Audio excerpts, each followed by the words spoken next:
Vytapetovaním vlisovými tapetami musíme si upraviť povrch. Potrebovali by sme tento povrch zjednotiť farebne.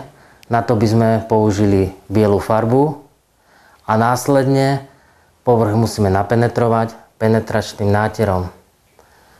My vám však ponúkame možnosť zjednodušiť tieto dva kroky, a to penetračným náterom. Nazýva sa biely penetračný náter 3 v 1.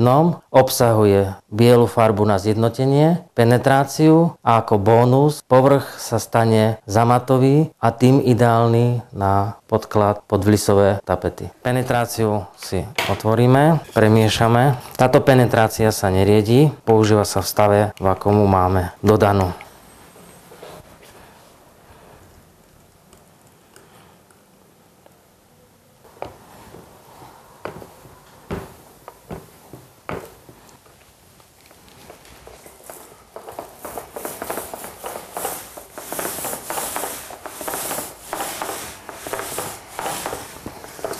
Takto si pripravíme stenu, ktorá je potom vhodná ako podklad pod vlisové tapety a fototapety.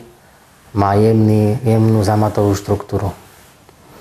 Z tohto jedného balenia nám vyjde 24 m2. Máme stenu napenetrovanú, bielu,